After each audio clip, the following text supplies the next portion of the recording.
Welcome guys, CSR net chemical science में आपका फिर से स्वागत है। जैसे कि पहले हम सीरीज स्टार्ट किए एरोमेटिसिटी के, तो उसमें 2 लेक्चर मैंने अपलोड किए हैं। आज हम तीसरा लेक्चर अपलोड करने जा रहे हैं, तो चलिए देखते हैं। हाँ, तो जून 2011 में पूछा गया ये क्वेश्चन है, 4 मार्कर का क्वेश्चन था ये। तो इसे हम आज सॉल्व करेंगे। देखते हैं क्या पूछा है क्वेश्चन में। The correct order of acidity of the following compound A to C, मतलब उन्होंने 3 कंपाउंड दिए, उसमें से हमें एसिडिटी ऑर्डर लगाना है। तो देखते हैं इन तीनों की एसिडिटी ऑर्डर। तो फर्स्ट ऑफ ऑल हम इधर देखेंगे, ये बी जो कंपाउंड है ना, बी कंपाउंड है एरोमेटिक। और एसिडिटी ऑर्डर कैसे दिखते हैं, जब किधर का प्रोटॉन निकाला तो नेगेटिव चार्ज स्टेबल होना चाहिए। प्रोटॉन निकालने के बावजूद इधर का प्रोटॉन निकाला ना, तो उस पर आने वाला चार्ज जो होता है ना, वो स्टेबल होना चाहिए। तब वो प्रोटॉन जो जल्दी से निकल लेगा और वो एसिडिक प्रोटॉन रहेगा। तो यहाँ जो है एरोमेटिक कंपाउंड है ये बी वाला। तो ये बी वाला इधर का जब हम प्रोटॉन निकालेंगे ना, इधर का प्रोटॉन जब हमने निकाल दिया, तो ये एरोमेटिक से एंटी एरोमेटिक हो जाएगा। और एंटी एरोमेटिक कंपाउंड स्टेबल नहीं रहता, एरोमेटिक कंपाउंड बहुत स्टेबल रहते हैं as compared to anti aromatic. तो इधर का एरोमेटिक का एंटी एरोमेटिक हो जाएगा, तो उसी वजह से ये अनस्टेबल होता है। इसका मतलब इसका ऑर्डर सबसे लास्ट में आएगा। और बाकी का जो इधर का भी हम प्रोटॉन निकालेंगे, देखो इधर का प्रोटॉन निकाले तो ये एरोमेटिक होगा, इधर का प्रोटॉन निकाले तो ये भी एरोमेटिक होगा। अब हमें देखना है कि इन दोनों में से कौन सा ज़्यादा एसिडिक है। तो देखते हैं। फर्स्ट ऑफ ऑल ये जो कंपाउंड है, इसके साथ ये CH3 ग्रुप लगे हैं मिथिल के, और इसके साथ CF3, मतलब ये जो CF3 होता है इलेक्ट्रॉन विड्रॉइंग ग्रुप होता है ज़्यादा। तो इलेक्ट्रॉन विड्रॉइंग की वजह से क्या होता है, इसके इलेक्ट्रॉन खींच लेता है। खींच लेने के इलेक्ट्रॉन डेंसिटी कम होती है, तो इधर का जो प्रोटॉन रहता है तो ज़्यादा एसिडिक रहता है एज कम्पेयर टू दिस। तो इसी वजह से हमारा एसिडिटी ऑर्डर आएगा। फर्स्ट ये ज़्यादा एसिडिक कौन सा होगा, फर्स्ट ज़्यादा एसिडिक होगा ये, उसके बाद C, और उसके बाद B। है क्या ऐसा ऑप्शन? तो ये नहीं है, ये भी नहीं है, ये भी नहीं है, और ये C है, ACB। तो हमारा ये क्वेश्चन सॉल्व हो गया।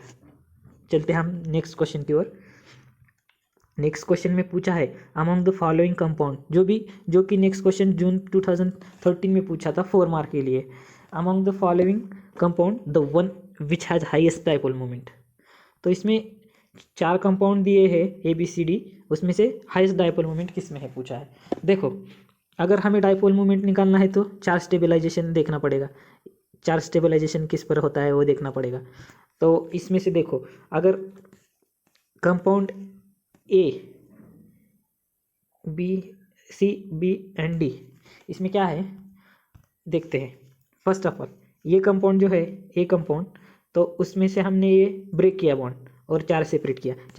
तो एक के ऊपर नेगेटिव चार्ज आएगा, एक के ऊपर पॉजिटिव। तो एक इधर की रिंग नेगेटिव चार्ज आने की वजह से ये एरोमेटिक रिंग होती है, और इधर पॉजिटिव आने की वजह से ये एंटी एरोमेटिक। तो एक एरोमेटिक एक एंटी एरोमेटिक होती है। वैसे ही इधर ब्रेक करने के बावजूद ऐसा ब्रेक किया, इधर पॉजिटिव चार्ज दिया और इस बड़ी रिंग पर नेगेटिव दिया, तो पॉजिटिव वाला ये एरोमेटिक होगा और ये एंटी एरोमेटिक होगा। तो ये भी ऐसा सेम। और सेम D में देखो, D में क्या है, D में तो एक ही रिंग है, तो ये एरोमेटिक हो सकता है 4 सेपरेशन के बावजूद। और ये इधर ये माइनस, और ये भी स्टेबल है। टर्शियरी कार्बोकैटायन स्टेबल रहता है। लेकिन उससे पहले ये एरोमेटिक रिंग है, और ऊपर B में देखते हैं। अब B में क्या है, अगर हम 4 सेपरेशन करें, B में 4 सेपरेशन करें, एक साइड में 5 रिंग पर हम नेगेटिव चार्ज देंगे बॉन्ड ब्रेक के बाद, और ये 7 मेंबर पे हम पॉजिटिव चार्ज देंगे तो ये इसमें क्या होगा, ये दोनों रिंग एरोमेटिक होंगी, दोनों रिंग एरोमेटिक होंगी, एक के ऊपर पॉजिटिव एक के ऊपर नेगेटिव चार्ज आने की वजह से। तो एज कम्पेयर टू दिस, इधर दो रिंग एरोमेटिक हो रही है लेकिन इधर एक ही रिंग एरोमेटिक हो रही है। तो रिंग में जितनी ज़्यादा रिंग एरोमेटिक होती है वो ज़्यादा स्टेबल है, उसकी ज़्यादा हाईएस्ट डायपोल मोमेंट होती है, क्योंकि ज़्यादा चार्ज से ज़्यादा स्टेबल रहता है ये पॉजिटिव नेगेटिव इधर, इस as compared to this. That's why इसका आंसर बी होगा। चलिए चलते हैं अगली क्वेश्चन की ओर। तो देखो इधर एरोमेटिसिटी का कंसेप्ट एरोमेटिसिटी में लिया इसलिए कि HNMR की केमिकल शिफ्ट पूछी है इसने, तो हमें कंपाउंड दिए सभी ए एरोमेटिक है, ए एरोमेटिक है और ए भी एरोमेटिक है, तीनों कंपाउंड एरोमेटिक है, लेकिन एक 5 मेंबर, एक 6 मेंबर और एक 7 मेंबर है।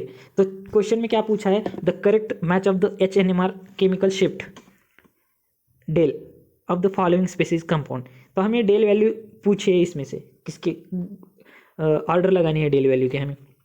तो डेल वैल्यू में देखते हैं, आपको पता है अगर किसी कंपाउंड पे पॉजिटिव चार्ज आया तो डीशील्डेड होता है, डीशील्डेड होता है, और किसी कंपाउंड पे वो नेगेटिव चार्ज आया तो वो शील्डेड होती है केमिकल शिफ्ट। तो केमिकल शिफ्ट शील्डेड रीजन में ए है और डीशील्डेड में ए है। और बेंजीन का तो सबको पता है, बेंजीन की 7 डेल ppm वैल्यू रहती है नियरली 7.27 एज कम। तो हमें ये पता हो गया, तो 7 देखते हैं। फर्स्ट ऑफ ऑल 7 ए इसमें है, ए में है, बी में भी 7 2 का है, और बाकी कुछ नहीं। ये ऐसे सी और डी काट दिया हमने। अब दोनों में से देखते हैं, अगर इस कंपाउंड 3 नंबर के कंपाउंड पे पॉजिटिव चार्ज है, तो पॉजिटिव चार्ज है तो ऑब्वियसली इसकी सबसे ज़्यादा डेल वैल्यू होगी, क्योंकि ये डीशील्डेड जोन में है। डीशील्डेड जोन में होने की वजह से इसकी वैल्यू होगी 9.2 और एक की होगी सबसे कम होगी, क्योंकि ये शील्डेड जोन में है, क्योंकि इस पर नेगेटिव चार्ज है। तो शील्डेड जोन होने की वजह से इसकी 5.4 है और बेंजीन का 7.2, इसकी वजह से इसका आंसर होगा ये। बाकी के सब काट देंगे हम, ये कटा और ये भी गया, तो ए इसका आंसर एक्यूरेट है। चलते हैं नेक्स्ट क्वेश्चन की ओर। नेक्स्ट क्वेश्चन जो पूछा है दिसंबर 2014 में, तो दिसंबर 2014 में ये क्वेश्चन आया था, the compound that is anti aromatic, इनमें से कौन सा कंपाउंड एंटी एरोमेटिक है। तो ऐसे ए बी सी और ए 4 1 2 3 4 कंपाउंड दिए हमें, और उसमें से एंटी एरोमेटिक पूछा है हमें। तो एंटी एरोमेटिक आपको रूल पता है एंटी एरोमेटिक का क्या है, तो देखते हैं। ये हमारा एरोमेटिक है क्योंकि इसमें एक बॉन्ड है और 4n रूल फॉलो कर रहा है, और सभी sp2 हाइब्रिडाइज्ड है साइड के कार्बन, तो ये एरोमेटिक हो गया। 4 नंबर का एरोमेटिक है, 3 नंबर का नॉन एरोमेटिक है, क्योंकि because of 1 sp3 hybridisation present in that carbon, that's why this is a non aromatic.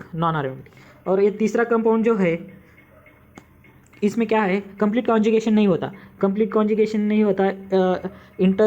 ये जो 2 कार्बन है आउट ऑफ द प्लेन होने की वजह से ये होमो एरोमेटिक है। तो होमो एरोमेटिक ये हो गया, ये नॉन एरोमेटिक हो गया, और ये एरोमेटिक। और देखते हैं ये इसमें क्या है, अगर इसकी जगह एक जगह जब ये फ्यूरान या फिर आजोल होता तो वो कंपाउंड एरोमेटिक होता, क्योंकि उसके लोन पेयर थे जो अंदर डीलोकलाइज होते थे। अंदर डीलोकलाइज होने की वजह से वो एरोमेटिक होता। लेकिन इधर बोरन है, बोरन के पास वैकेंट ऑर्बिटल रहता है, ना कि इसके पास इलेक्ट्रॉन। तो इलेक्ट्रॉन होते तो ये एरोमेटिक होता, लेकिन बोरन के पास वैकेंट ऑर्बिटल है, वैकेंट ऑर्बिटल की वजह से ये कॉन्जुगेशन में पार्टिसिपेट नहीं करेगा, और दैट्स वाई इधर 2 ही बॉन्ड है, तो 4n रूल फॉलो करेगा ये, इसकी वजह से ये एंटी एरोमेटिक है। तो एंटी एरोमेटिक तो हमारा कंपाउंड कौन सा हो गया, ये एंटी एरोमेटिक कंपाउंड ये है। तो दोस्तों आज की वीडियो में सिर्फ इतना ही। अगर वीडियो अच्छा लगे तो प्लीज़ शेयर करें अदर को। Thank you.